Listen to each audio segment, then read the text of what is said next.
This is the first video about database conceptual models. So conceptual models are the highest level data models. They express just the basic structure and meaning of your data. The most famous conceptual model types are entity relationship or ER models and some variation of those, and UML. Some people consider UML just to be a different notation for ER models, but I think they're different enough to count separately. Now, there's many different ways to write down an ER model. So the notation is different than the model itself. We can see here many different notations for ER models. Chen is the most famous because Chen introduced the idea of an ER model. And there's extensions to the Chen style. So this is Chen style, and we'll go over that style in our example. Another famous style is the crow's foot notation. You can see it here, and it's called crow's foot because some of the lines end in this shape, which looks like a crow's foot. And then in this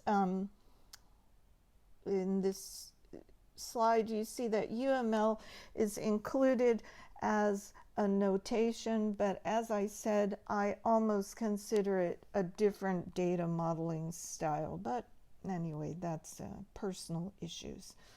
So you do the conceptual model of database during the requirements analysis phase of software development.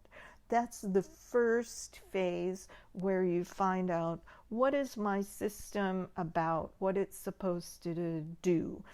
And in that phase, you collect many different kind of requirements. The most common are data requirements, which is what about the data, and functional requirements, which is what about how this system is supposed to work. It's about behavior. So data and behavior. And you create a conceptual model to communicate the structure and the meaning of the data.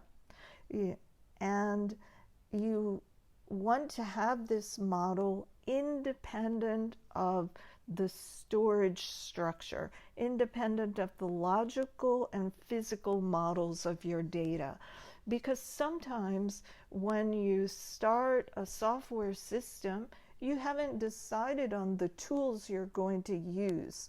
So you're collecting the data requirements independent on whether you're going to store it in a relational database or whether you're going to store it in a NoSQL document database or graph database.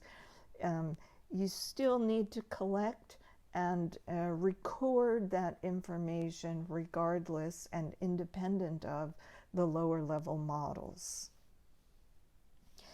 So in order to go through these things, we're going to start with a scenario as though we're doing a requirements analysis and we're going to do the modeling of this medical company called MedX. We're going to say it's a company that has several clinics in one region. These clinics have employees who work at the clinic, but the MedX company has doctors which are independent of a clinic. They may have appointments at any of the clinics in the system. And then patients have a primary doctor, but they can have appointments with any of the doctors. So already we're getting some of the requirements, the data requirements of this company. And in the requirements analysis phase, you go through and you find out more and more and more. It's often by questioning people. So you say, oh, your clinic has doctors who work at multiple clinics. How does that work? And you find out that it's by day. Maybe a specialist works at one clinic on one day a week and a different clinic on another day of the week. You find out what kind of information does this company need to store about their employees. You find out how are appointments scheduled and held. How long do they last? Oh, we learn they last at least 30 minutes and maybe more.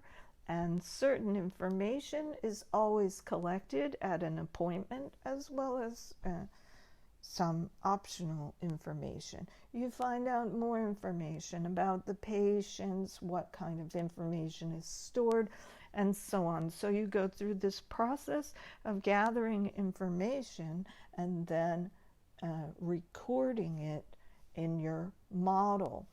And you do it in a process, as we see here, a process of collecting more and more information and recording it in the model. So the ER model is composed of 3 types of things: entities, attributes, and relationships. So as you learn more, you're recording information in your diagram about the entities, attributes, and relationships, and then as you learn more, you're refining it. Or as you look at your model, you're refining it because it doesn't work very well.